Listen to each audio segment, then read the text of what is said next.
अपना चोर युग पान। आज अक्टूबर 16, 2024 गुरुद्वारा होशियारपुर पंजाब में चल रही 5 दिवसीय शिविर का दूसरा दिन प्रथम सत्र आप सभी का स्वागत।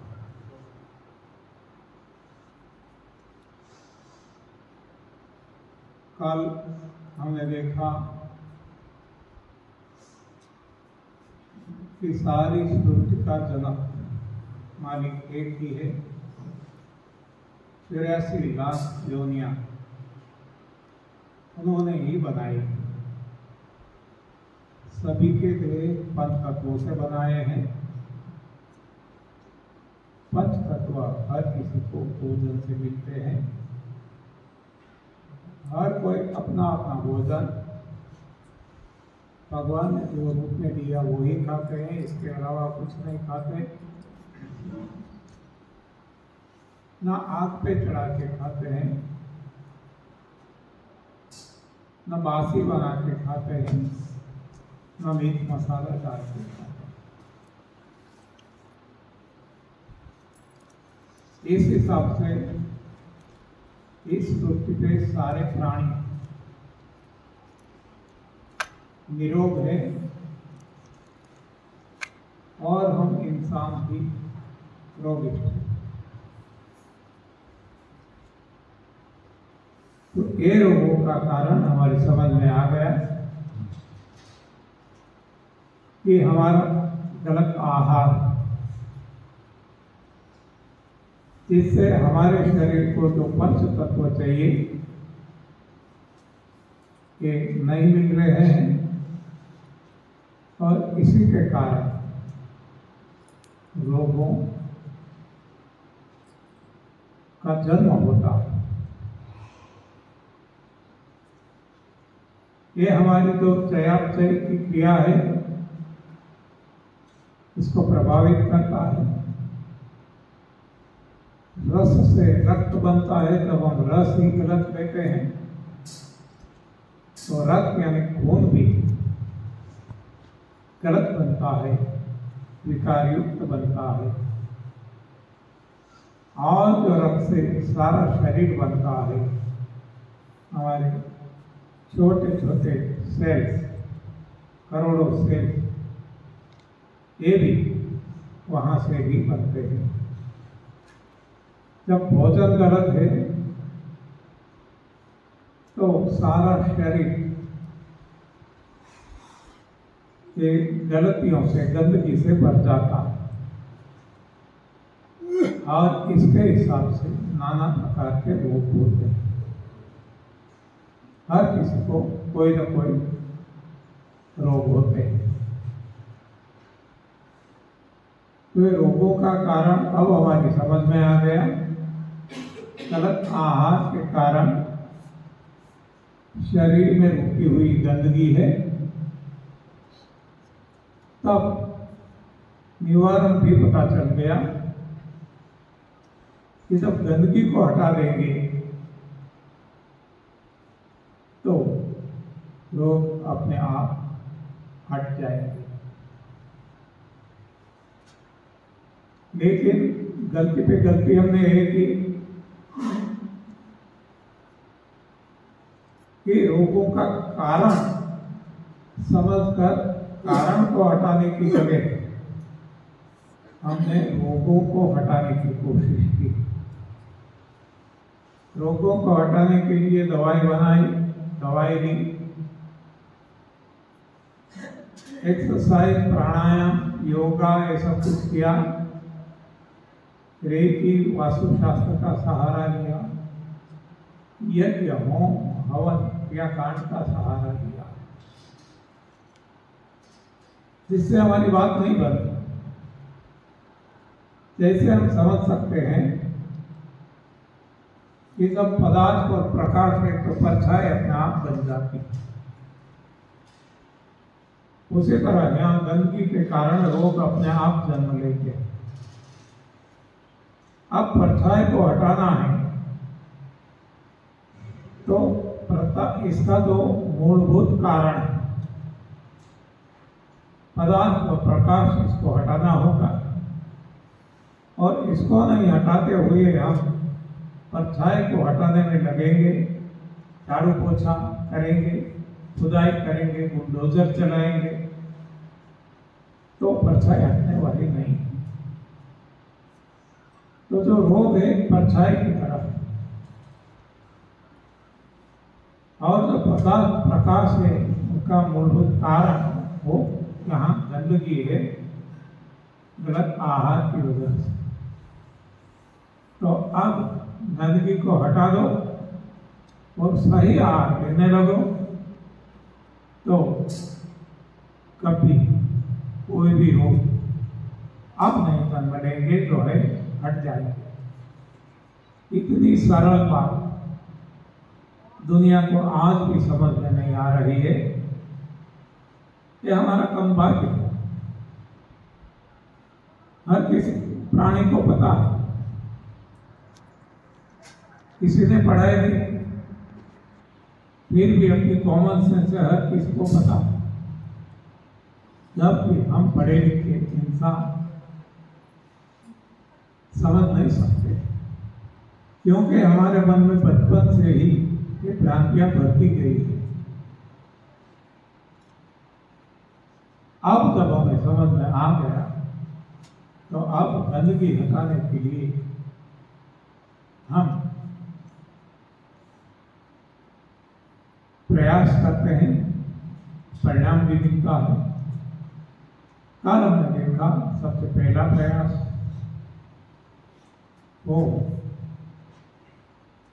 जिसको लोग एनिमा कहते हैं, और उनके परिणाम के आधार से हमने नाम रखा संजीवनी।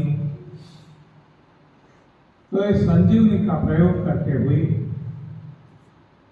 सारे लोग अपने आप जैसे जैसे शरीर की भीतरी सफाई होती जा रही है, रोग घटते जाते हैं, और जैसे ही सफाई पूर्ण तरीके से हो जाती है, रोग पूर्ण तरीके से हट जाते हैं। बहुत सारे ऐसे उदाहरण हमने देखे हैं कि 31 साल की यात्रा में जहां डॉक्टरों ने जवाब दे दिया था, ऐसे किडनी के, पैरालिसिस के, हार्ट के, कैंसर के, कोई भी मरीज ये संजीवनी क्रिया से जीवित हो चुके हैं, आज भी जीवित हैं। तो इतना दमदार है, इतना फायदेमंद है, करना कुछ भी नहीं, बस केवल बड़ी आंख में पानी चढ़ाना, इतना ही काम हमें करना है। और इसके लिए बहुत कम दाम में बाजार में उनके जो इंस्ट्रूमेंट है, टूल्स है, साधन है, वो अवेलेबल है, मिलते हैं। कल जो हमने आपको बताया ये एनिमा पॉट, प्लास्टिक का डिब्बा, ऐसा भी मिलता है, बैग के रूप में भी मिलता है, प्लास्टिक बैग, रबर बैग, और बहुत तरीके से। लेकिन सभी का काम एक ही है, बड़ी आंख में पानी चढ़ाना। और बाद में आंख का काम है, शरीर का काम है, भगवान का काम है पानी को दूर कर देना, हटा देना, निकाल देना। तो इसके साथ साथ रुका हुआ मल निकलता रहता है और बड़ी आंख शुद्ध हो जाती है। जहां जहां प्रक्रिया होती है, कोई भी प्रोसेस, वहां कुछ ना कुछ बच जाएगा, जिसको हम कूड़ा कचरा कहते हैं। मान लो फ्लोर मिल है, आटा, अनाज पीस के आटा बनाने की मिल। तो इसमें भी पूरा आटा निकल नहीं जाता, थोड़ा भी बच जाता है। थोड़ा थोड़ा थोड़ा करके कुछ समय के बाद ये अब अवरोध करने लगता है, तब इसको साफ करना पड़ता है। कोई भी केमिकल फैक्ट्री ले लो, कोई भी पावर स्टेशन ले लो, कोई भी अन्य फैक्ट्री जहाँ कुछ प्रोसेस होता है वहाँ रुकता है और सफाई करना पड़ता है। तो हमारा देह भी वैसा ही है, जिसमें प्रोसेस होता है तो कुछ रुकता है। सही भोजन लेंगे तो भी रुकेगा और गलत लेंगे तो ज्यादा रुकेगा, जल्दी जाम हो जाएगा। तो शरीर को साफ करते रहना पड़ेगा, भीतरी सफाई करती रहनी पड़ेगी। और सभी प्राणी हैं, कोई नहीं करते हैं, कोई कोई प्राणी करते भी हैं, हमें पता नहीं है।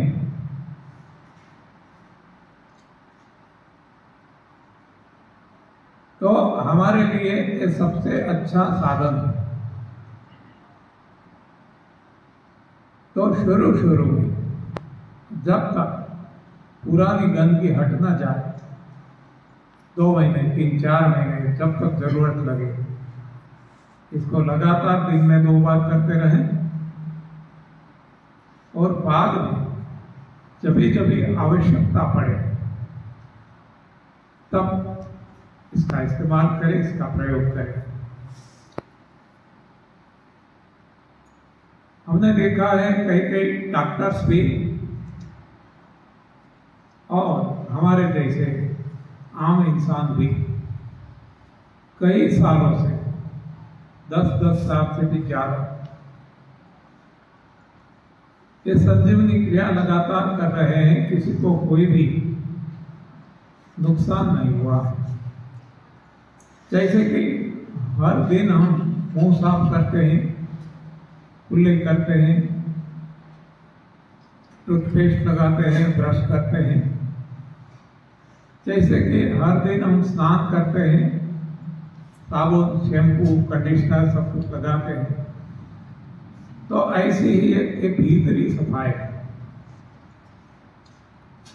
जैसे डेली हम हमारे घर की, फैक्ट्री की फ्लोरिंग जो है,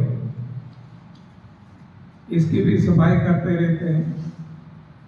हमारे जो मशीन है, व्हीकल्स है, इसकी भी बाहरी सफाई डेली करते हैं और अंदरूनी सफाई कुछ रेगुलर इंटरवल के बाद सर्विसिंग और ओवरहॉलिंग के हिसाब से करवाते हैं। तो ये सफाई हर कोई मशीन के लिए जरूरी है। इस हिसाब से हमें भी सफाई करना है। वैसे तो भगवान करते हैं, भगवान ने प्रावधान रखा हर कोई प्राणी के देह में, हमारे देह में भी। लेकिन जब हम गलत आहार लेते हैं तो इसको पूरा निकाल नहीं सकते और कुछ ना कुछ पड़ा रहता है, चिपक जाता है, जमा रहता है, सड़ता है, वातपित्त कफ होते हैं, कीड़े पड़ते हैं, रोग होते हैं। इसीलिए हमें ये सफाई करते रहना जरूरी है।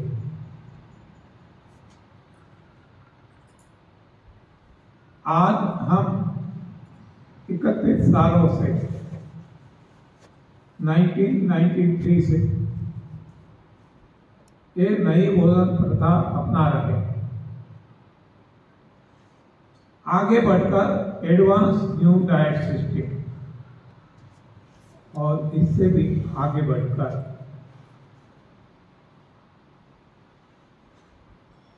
रसयुक्त आहार पे हम चल रहे हैं। फिर भी हमने देखा कि कुछ सालों के बाद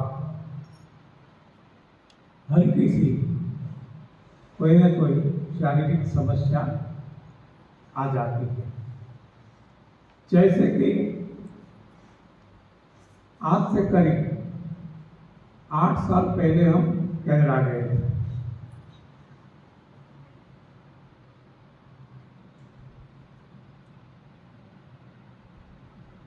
उस वक्त मुझे कोई स्किन प्रॉब्लम हो गया था, खुजली आती थी ऐसा।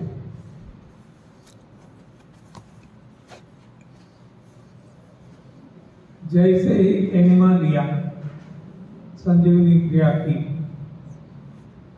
एक गायब हो गया। इस वक्त हम अभी कुछ देशों की मुलाकात करके आए हैं।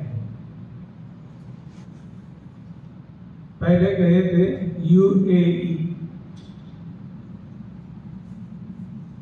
दुबई, शारजाह, रसल खेमा, ऐसे।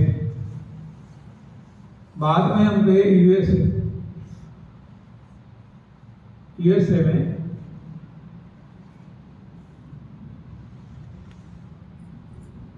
सबसे पहले ऑरलैंडो, बाद में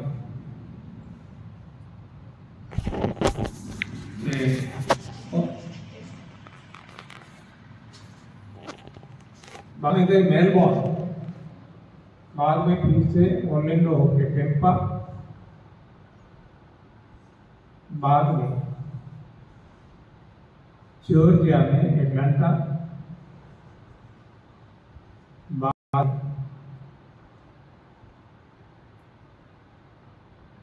नॉर्थ कैरोलिना, बाद में बाल्टीमोर, बाद में न्यू जर्सी,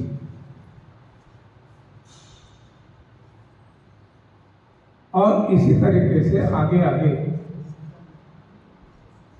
इंडियानापोलिस, और इंडियानापोलिस से जब हम शिकागो पहुंचे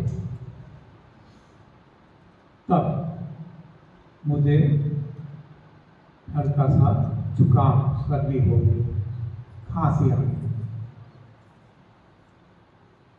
जैसे ही ये संजीवनी क्रिया की, बाद में कभी खांसी नहीं आई, तुरंत इंस्टेंट परिणाम मिला। और इस हिसाब से हमारे खुद के अनुभव से, औरों के अनुभव के आधार से हम ये संजीवनी क्रिया की महत्ता का गुणगान करते हैं, थकते नहीं। इतना ये फायदा पहुंचाने वाला है। और इस हिसाब से सबसे ज्यादा जो इस पे लगाते हैं, और हमें पता है कि लोग संजीवनी क्रिया करने से डरते हैं। हर कोई नहीं डरते, लेकिन कोई कोई लोग डरते हैं। तो इसकी महत्ता जब समझाएंगे तो ये करने को तैयार हो जाएंगे। कल भी आपको बोला गया था, कल आप में से बहुत सारे लोगों ने संजीवनी क्रिया की होगी, और आज यहाँ आने से पहले संजीवनी क्रिया करने के लिए बोला गया था। तो कितने लोगों ने संजीवनी क्रिया की है, करके आए हैं?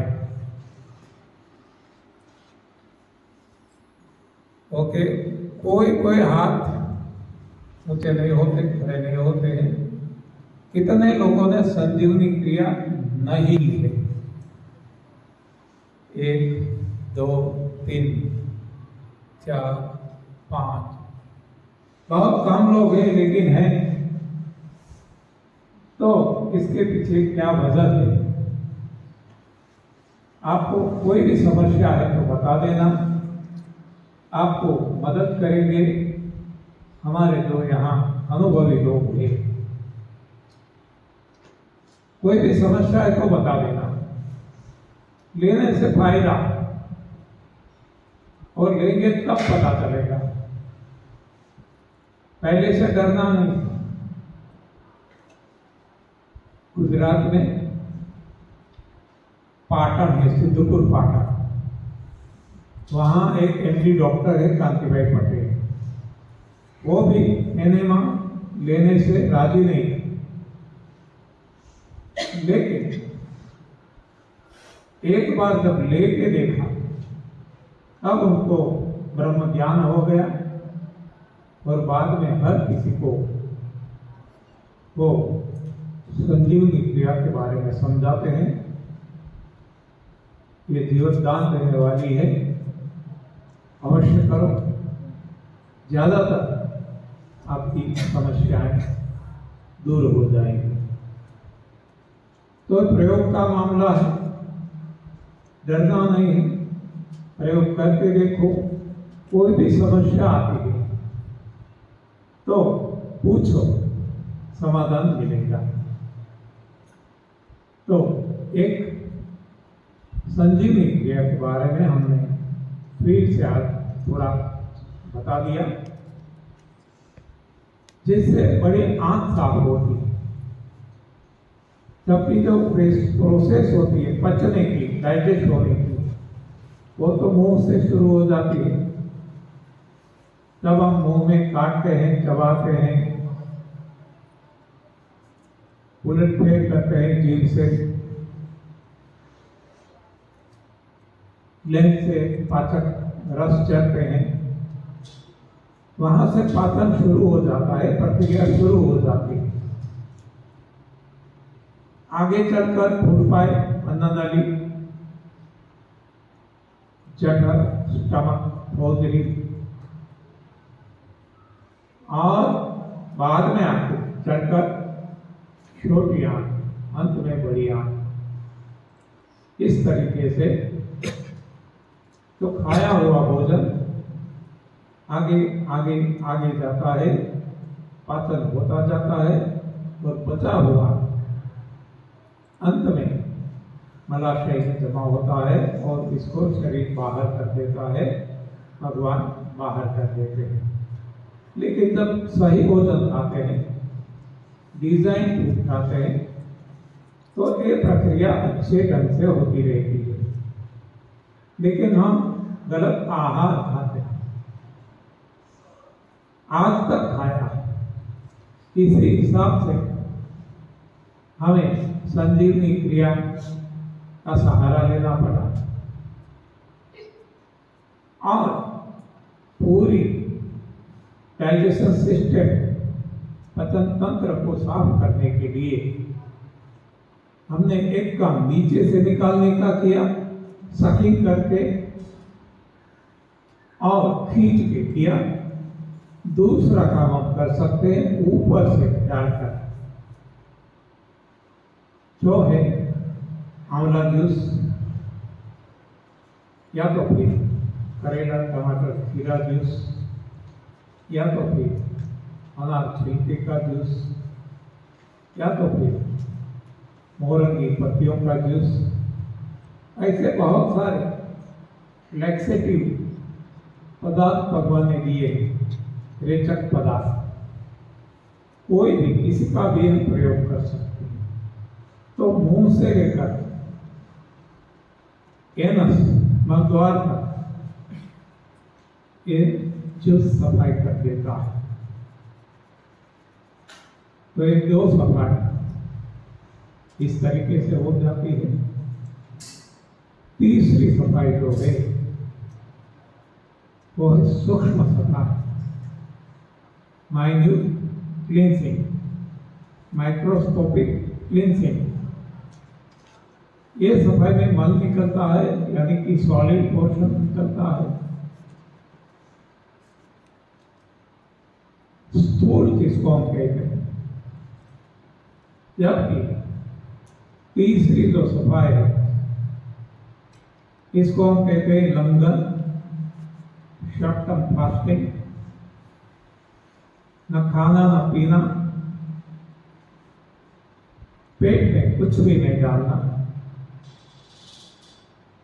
केवल नाक से हवा लेना। शरीर के भीतर अब केवल हवा जाएगी, न पानी न कोई खाद्य पदार्थ। इसको कहा जाता है लंघन, और लंघन को कहा गया है परम औषध। लंघनम परम औषधम, एक परम औषध का काम करता है। परम यानी सर्वश्रेष्ठ, सबसे ऊंचा, इसके अलावा कोई नहीं कर सके ऐसा। तो वे तीसरी सफाई में करनी। तो उठने के बाद, फिर से रिपीट करता हूं, सोने के बाद नहीं, उठने के बाद कम से कम 8 घंटे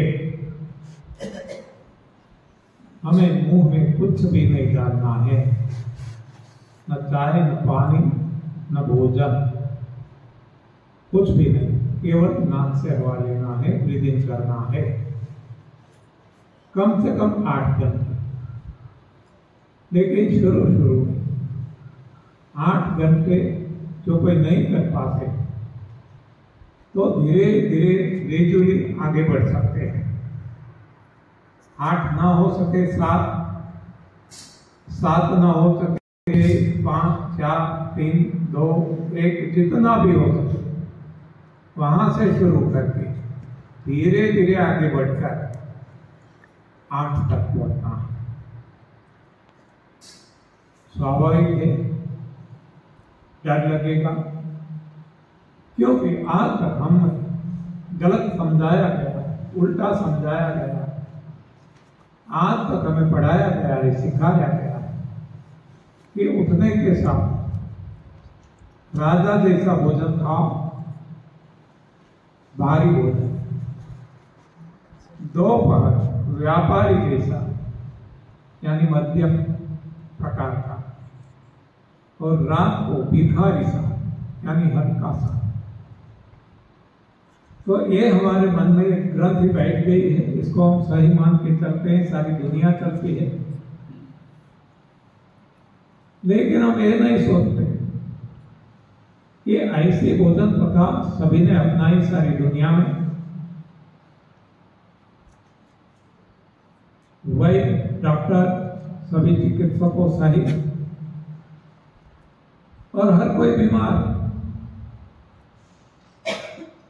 तो इसमें सोचना जरूरी है, रिव्यू करना जरूरी है, रीथिंक करना जरूरी है, लेकिन कभी हमने नहीं किया। तो यहां हमने प्रयोग किया कि जरा उल्टा करके तो देखे। ऐसा करने से तो हर कोई बीमार है, बीमारियां बढ़ती जाती है, दवाइयां बढ़ती जाती है। तब जरा उल्टा तो करे, प्रयोग तो करे, क्या हो जाएगा। हमने प्रयोग किया और हम सफल रहे। तो अब उल्टे में हमने ऐसा किया कि उठने के साथ हल्का सा भोजन, हल्के से हल्का यानी हवा, हवा भी हमारा भोजन है। पंच तत्व में पृथ्वी, जल, अग्नि, वायु, वायु भी हमारा भोजन है। वायु पक्षी, वायु का भक्षण करके रहने वाले वायु पक्षी के। तो ये 8 घंटे तक हमें हल्का भोजन वायु लेना। बाद में जो हमने सफाई कई तरीकों से कर सकते हैं ये बताया। तो अब सफाई, जो सफाई में मददगार हो ऐसा भोजन लेना। जब वायु भक्षण करते हैं तब भगवान सूक्ष्म सफाई करते हैं। हर कोई सेल में से जो गंदगी भरी है भगवान निकालते हैं। इसको मेडिकल साइंस में ऑटोफेगी नाम दिया गया है।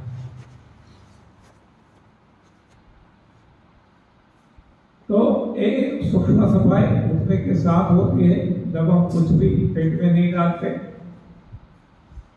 बाद में जो पहला भोजन डालना है फास्टिंग के बाद, इसको हम ब्रेकफास्ट कहते हैं। आज तक ब्रेकफास्ट में हमने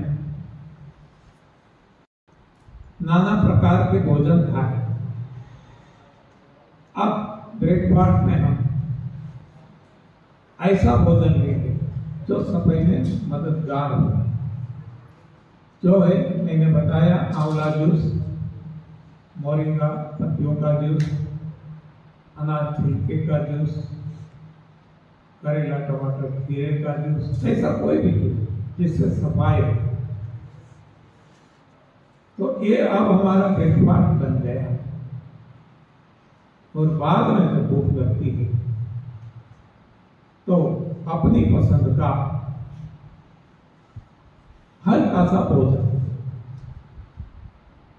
और हल्का सा भोजन वो है जूस, रस, चाहे पत्तियों का हो, सलाद सब्जी का हो, फलों का हो। तो इसको पचाने में कम समय कम शक्ति खर्च होगी, और जो समय बच जाता है इससे भगवान शरीर की भीतरी सफाई कर सकते हैं। तो जब तक हमारे रोग हट न जाए, रोग चाहे कोई भी, जब तक ना हट जाए तब तक हमें हमारा दैनिक भोजन, हमारी दिनचर्या, खान पान इस तरीके से बनाना है। फिर से एक बार रिपीट कर देता हूं, रोगियों के लिए,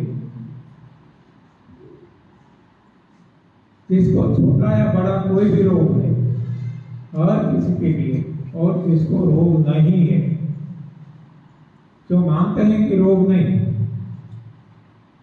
लेकिन हर किसी ने गलत खाना खाया है, तो रोग के बीज तो भीतर पड़े ही हैं, दिखते नहीं हैं, आज में तो कल दिखने वाले हैं। तो प्रिवेंशन बेटर देन क्योर। तो हर किसी को जो निरोग बनना चाहते हैं और निरोग रहना चाहते हैं, उन सभी के लिए अब दिनचर्या कम से कम 3 महीने तक जो हमने बताया वैसी होनी चाहिए। तो मैं फिर से एक बार रिपीट करके बताता हूं। उठने के बाद 8 घंटों तक ना कुछ खाना ना कुछ पीना, केवल हवा पे रहना, और उठने के बाद तुरंत संजीवनी क्रिया कर लेना। 8 घंटों के बाद ब्रेकफास्ट में रेचक रस पीना, और रेचक रस के बाद जब भी भूख लगे सोते वक्त तक अपनी पसंद का कोई भी जूस, पत्तियों का, सलाद का, सब्जी का, फलों का, कम से कम मात्रा में लिया जाए। अति आवश्यक हो इतना ही, ज्यादा नहीं। तो जो कोई रोग है धीरे धीरे छूमंतर हो जाएंगे, भाग जाएंगे। तो ये है रोगियों की रोगों को हटाने की भोजन प्रथा, भोजन शैली, रोगियों की भोजन शैली। रोग हट जाते हैं और हम इस संसार में रहते हैं, तो हमें हर किसी के साथ कदम मिला के चलना है। शादी ब्याह में जाना है, त्योहार मनाना है,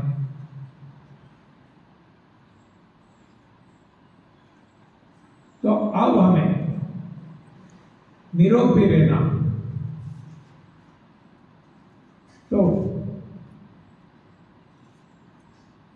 ऐसी भोजन प्रथा जिसको हमने नाम दिया न्यू डाइट सिस्टम NDS।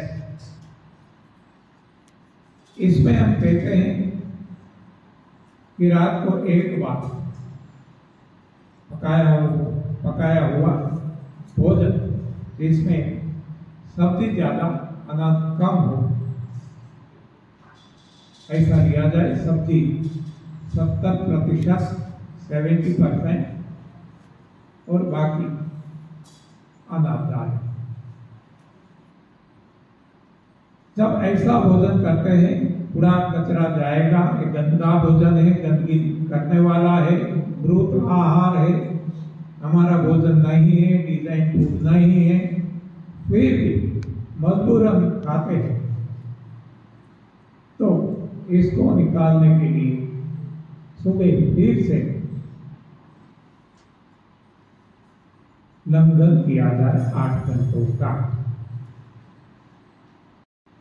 और जब भी जरूरत पड़े संजीवनी क्रिया की जाए। देखो इतना फर्क है, अब डेली नहीं बताते, करते तो नो प्रॉब्लम, लेकिन जब भी खुद को जरूरत लगे तब संजीवनी क्रिया भी करते रहें। 8 घंटों के बाद अब कभी कभार जब जरूरत लगे तो क्लींसिंग जूस, अन्यथा कोई भी जूस अपनी पसंद का। सबसे पहला ये हमारा भोजन हो जाए और बाद में जब भी भूख लगती है घंटे 2 घंटे के बाद जब भी, तब सलाद, सब्जी, फल, पत्तियां सब कुछ हम खा सकते हैं, लेकिन बिना पकाए। No oil, no boil, no milk, no millet, no milk. ऐसा भोजन, प्राकृतिक आहार लेंगे तो इसको हम कहते हैं भोगी का भोजन। भोग भी भुगत सकेंगे और निरोग भी ले सकेंगे। तो जब ये भोग भुगतते हैं, गलत खाना जानबूझ के भी खाते हैं, तब हफ्ते में या तो कम से कम 15 दिन में 1 दिन निर्जल उपवास कर लेना। और जब भी निर्जल उपवास करें तब संजीवनी क्रिया अवश्य करना। और जब उपवास छोड़ते हैं तब कोई भी जूस से छोड़ना। तो इस तरीके से 2 भोजन प्रथा हमने देख ली। एक है रोगी की, इसमें जब तक रोग न हट जाए सुबह शाम 2 बार संजीवनी क्रिया, उठने के बाद 8 घंटों का उपवास छोड़ते वक्त क्लींसिंग जूस, सफाई करने वाला रेचक रस, और बाद में सारा दिन पर्याप्त मात्रा में, कम से कम मात्रा में अपनी पसंद का कोई भी जूस। ये हो गया। और बाद में भोगी का जो भोजन हमने बताया, एक फिर से रिपीट करता हूं, क्या अंतर है आपको पता चल जाएगा। अब भोग भुगतना है तो रात को एक बार खाना। देखो जो हमने ये सिस्टम में बदलाव किया, सुबह हल्का भोजन, दोपहर मीडियम, तो रात को भारी।